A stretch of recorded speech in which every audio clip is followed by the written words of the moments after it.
জীবন অন্তকালে অর্ধকালে কবি গানে প্রণাম করি শ্রী গুরু অসীমের চরণে। তুমি গুরু নিজ গুণে স্থান দিও তব চরণ তলে। গুরুর পরে দিয়ে জীবন ভার কাব্য সিন্ধু হব পার।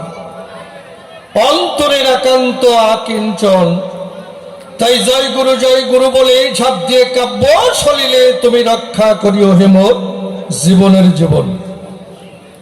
ভক্ত ভক্তের চরণ ধুলি ভক্তিতে নেই মস্তকে তুলি। সেই শুভ আশীর্বাদ করবেন বরিশন। এই ভক্তের আশিস পেলে পরে অসম্ভব সম্ভব হতে পারে। শাস্ত্র মাঝারে রয়েছে তার নিদর্শন। যাকে ভাবধারায় বলতে গেলে অনেক সময় যাবে চলিয়ে। তাই তো চিন্তা করলেন দিলে মনশিক্ষার অধিক প্রয়োজন নাই। এবার কবি গানের সূত্র ধরে দাঁড়াইয়া সবার ভিতরে আমি একটা ভূমিকা গ্রহণ করতে চাই।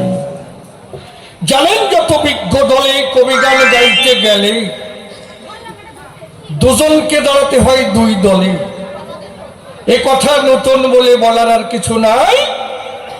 তাই দুজনে দুটি পক্ষ ধরে দাঁড়াইয়ে সবার ভিতরে আমরা দেখাবো যার যার ভূমিকার বড়াই। তবে নির্মল নামটি করে নাস, আমি দাঁড়াইয়ে সভা পাস। প্রেমানন্দ দাসের ভূমিকা করিলাম গ্রহণ। আমার বিপক্ষীয় বক্তা যিনি রামানন্দ গোস্বামী তিনি। তার শ্রীপাদ পদ্মে ভক্তিপূর্ণ প্রণাম আমি করিনি অর্পণ। এইবার কোথা থেকে আলোচনা বসে শুনুন সৌধি জনা, আমি এক এক করে করি উত্থাপন। কি দেব পরিচয়, ভেতরে অনেক প্রশ্ন জাগ্রত হয়, কিন্তু এর কোথায় গিয়ে আমি সমাধান পাই? অন্তরে ভাবি তাই এমন মানুষ কোথায় পাই? তার কাছে গিয়ে এই মনের জ্বালা জোড়াই। কোথায় গিয়ে বিশুদ্ধ জবাব পাবো, কথা মিথ্যা নয়। তা দেখলাম রামানন্দ গোস্বামী যিনি একজন সাধু ব্যক্তি তিনি, এবং তিনি একজন পণ্ডিত মহত্তম। তাহলে এই মানুষ যখন পাই দাঁড়িয়ে বলি সবার ঠাই, এই মানুষটার কাছে আমি যাই এবং গিয়ে দিয়েছি দর্শন। ভক্তি ভরে প্রণাম করি পাই। কি দেব পরিচয়? কারণ তিনি একজন সাধু ব্যক্তি হয়। তাই সাধুর চরণে প্রণাম দিয়ে আমি যাই সবাই কয়ে। সাধুর কাছে আমি কিছু প্রশ্ন করব উত্থাপন। তিনি এসে সভা পাশে জবাব দেবে রসাভাসে। শ্রোতাবদ্ধ অঙ্ক কোষে কোষে ওয়া করবে আকর্ষণ।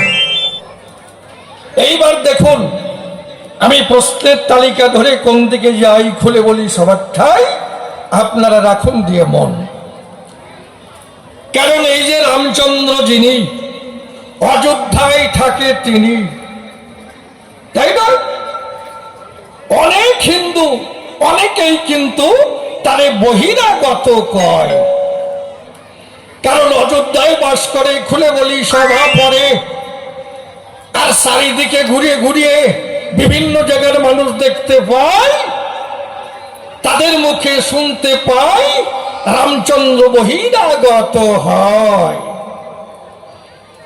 তাই এই তত্ত্ব জানিতে কুলাই নাই মোর পুঁজিতে। তোমার সাক্ষাতে প্রশ্ন করব উত্থাপন। তুমি এসে সভা পাশে জবাব দেবে রসাভাসে। শ্রোতাবদ্ধ অঙ্ক কোষে কোষে উহা করবে আকর্ষণ। তাহলে প্রথম প্রশ্ন করি উত্থাপন, যে রামচন্দ্র অযোধ্যায় বাস করে, খুলে বলি সভা পরে, সেই অযোধ্যার রামচন্দ্রকে নিয়ে এত মাতামাতি কেন? এই প্রথম প্রশ্ন করি উত্থাপন। কারণ চারিদিকে ঘুরে ভাই দেখতে পাই রামনবমী, ওরে বাবা, একেবারে চারিদিকে একেবারে বাধার মিলে যায়, তাই না?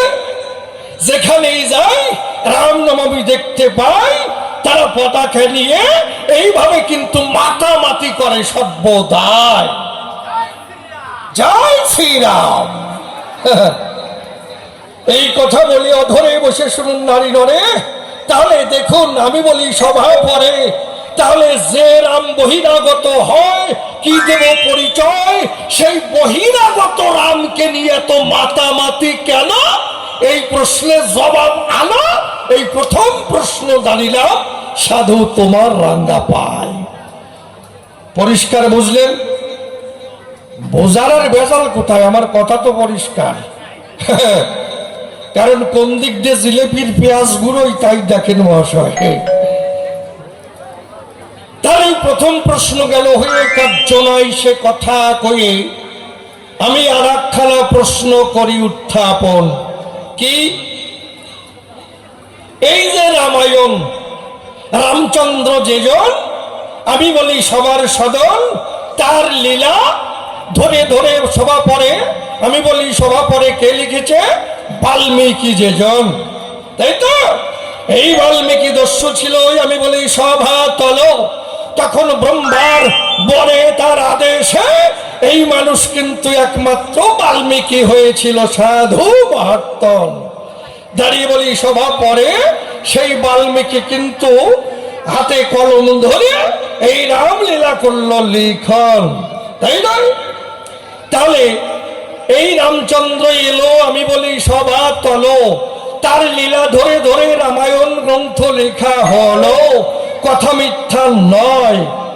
তাহলে এই রামায়ণ পড়ি, আবার রামচন্দ্রের যদি জীবনী পড়া যায়, আমি দেই পরিচয়, তাতে জগতের কি কল্যাণ হয়, মানুষের কি কল্যাণ হতে পারে বলো তুমি সভা পরে? এই রামায়ণ পড়লে পরে, আবার তার জীবনী দর্শন করলে পরে, তাতে মানবের কি কল্যাণ হতে পারে? এই দ্বিতীয় প্রশ্ন দাঁড়িলাম তোমার রাঙ্গা পায়। যাকে প্রশ্ন গেল হয়ে, কার্য নাই সে কথা কয়ে আমি আর একখানি প্রশ্ন করি উত্থাপন। চারিদিকে ঘুরে দেখতে পাই ভক্তের আর অভাব নাই। কেউ রাম ভক্ত, কেউ কৃষ্ণ ভক্ত, কেউ মহাপ্রভুর ভক্ত, কেউ কালী ভক্ত, কেউ শিব ভক্ত। যারা শিব ভক্ত, বড় বড় সিঁদুরের ফোঁটা মাথায় এই জটা, জয় শিব শম্ভু। আবার যারা কালী ভক্ত, তারা কি বলে? তারাও সিঁদুরের ফোঁটা নেয়। কি? তারা বলে জয় তারা তারা তারা তারা। কি? আমি দিয়ে বলি আমার কাব্যের ধারা।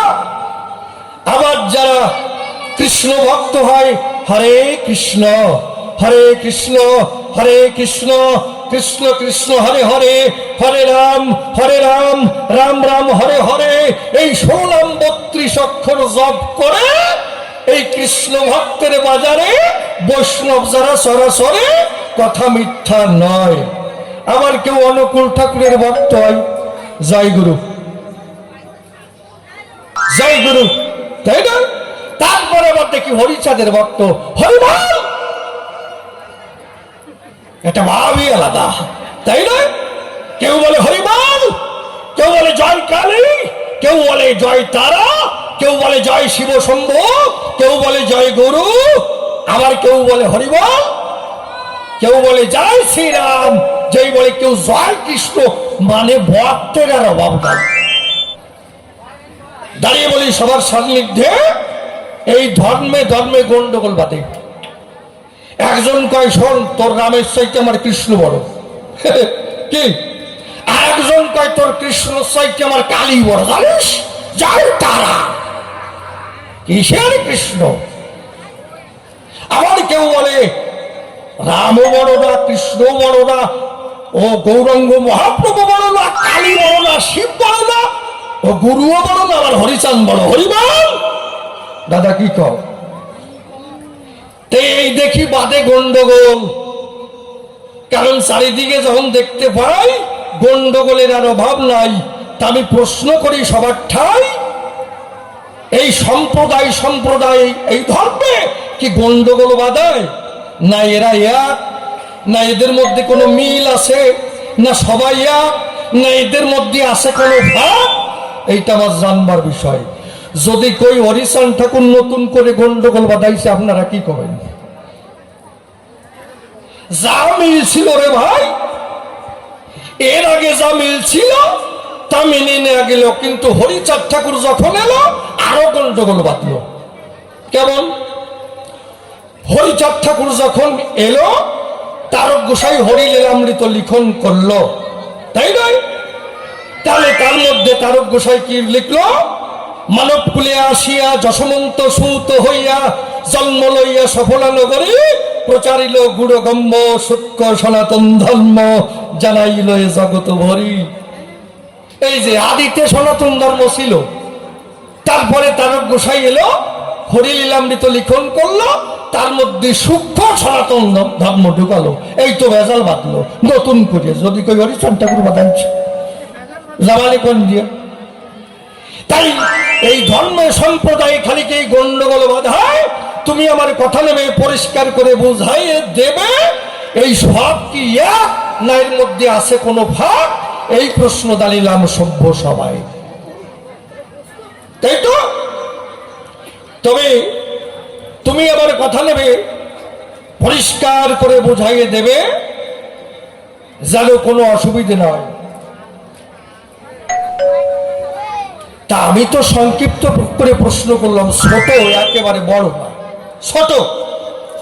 তা দুইজন লাঙল চাষ করে, ওরা গেছে মাঠের ভিতরে। আগে যে লাঙল চাষ করতো 2 বিঘা 3 বিঘা জমি, কি বাবা, রাত থাকতে যেতে হতো 4টের সময় 3টের সময়।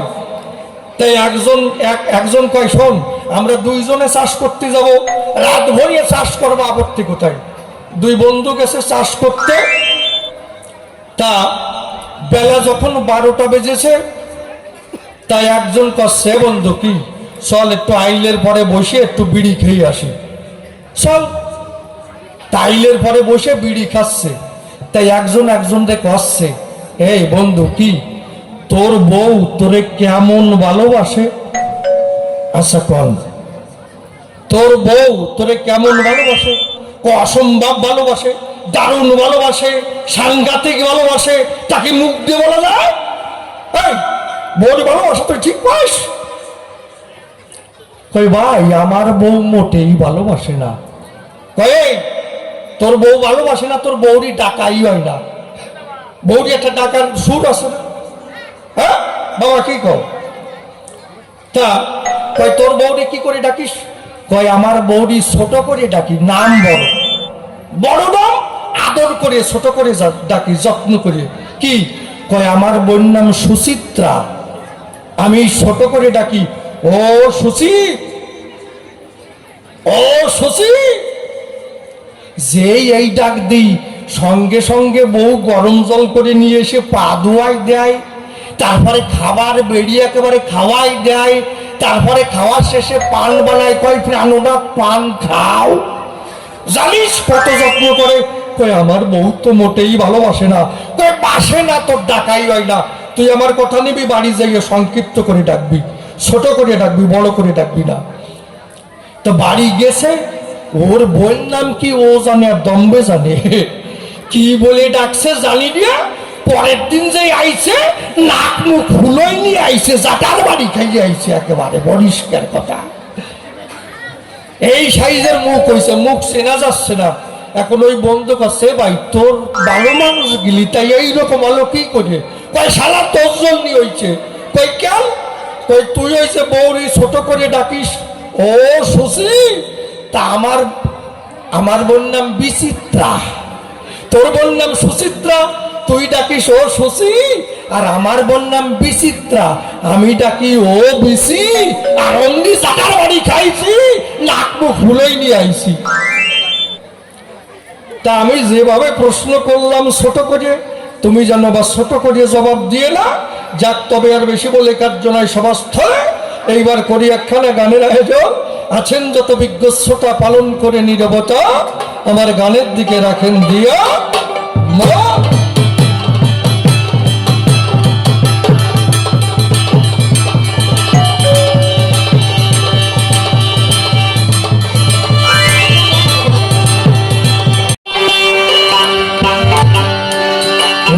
বুঝলাম না যে কি খেলা চলেছে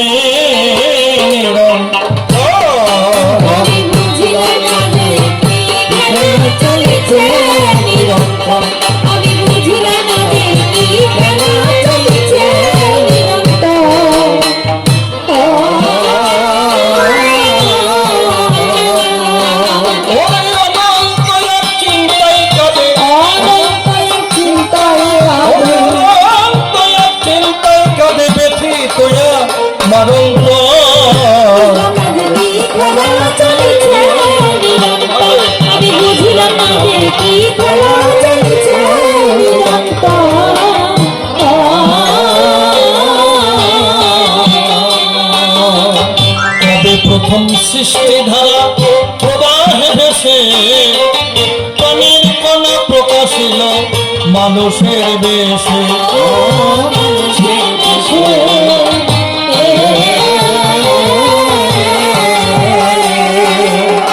তবে প্রথম সৃষ্টি ধারা প্রবাহে ভেসে পানির কণা প্রকাশিল মানুষের বেশে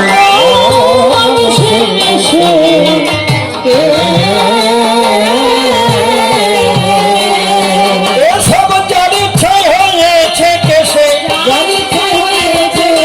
সব যার ইচ্ছা হয়েছে কেসে তারই খুঁজি জীবন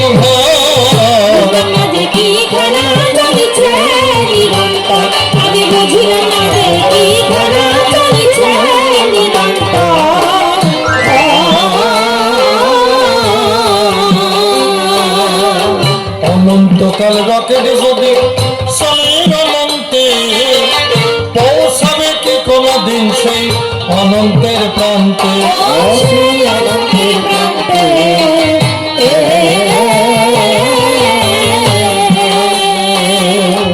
অনন্তকাল রকেট যদি চলে অনন্তে পৌঁছাবে কি কোনদিন সেই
রামকে নিয়ে এত মাতামাতি কেন আলাপ করে জবাব দেবে আসি সভ্য সবার স্থান এই তত্ত্ব জানতে আমার আছে এক ইচ্ছন তোমার কাছে প্রশ্ন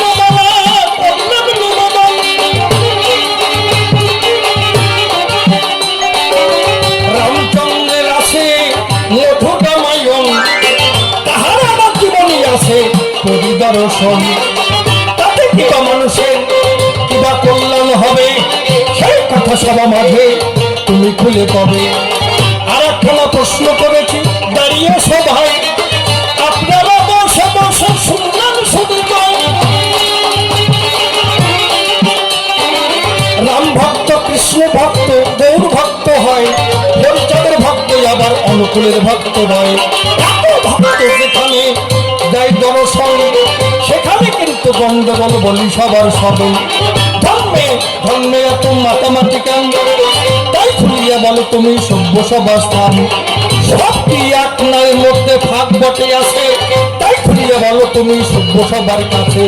এই তত্ত্ব জানতে আমার হলো কিঞ্চন, তোমার চরণে পুষ্পমালা করলেন নিবেদন। তারপরে দেখি আবার হরি ঠাকুর এলো, শুদ্ধ সনাতন ধর্ম ফিরে বটে গেল। এখানে দেখি আবার গন্ডগোল বাধা হয়, এই দৃশ্য করি আমি সভ্য সবাই। তবে আর বেশি বলে নাই প্রয়োজন, আমার মতো ভাবে এখানে করবো সমাপন। এরপরে জগৎটা সভাতে আসিবে, তাহার ভাবের কথা খুলিয়া বলিবে। দেখি এরপরে এসে কোন কথা কয়, কোন ভাবে ভাবধারা উঠাইয়ে লয়। অন্তরে অন্তরে হবে আমি সুখী, জবাব দিতে যখন থাকবে না আরে বাকি। এগুলোতে বেছে চরণে প্রণতি জানাই, তাহার যা ইচ্ছা মতে করে যান তাই। যদি কান্ডারি হয়ে বসে কারো নাই, ভাঙাতারি হলো তার পাড়ি উঠে যায়। বৈঠক না তোমার তোমার ধরো পারি, ভাঙাতারি হলো তাহার উঠে যাবে পারি। তবে বেশি বললে নাই প্রয়োজন, তোমার মতো ভাবে কেন করবো সমাপন। এদিকে আছে তোমার ভক্তগণ, বন্দনা করে যাই সবার চরণ। বলি দেবেন আমার সে চলে যাবে, এদিকে আছে আমার মাতৃজাতি অন্তর্দেশ সম্প্রতি। এই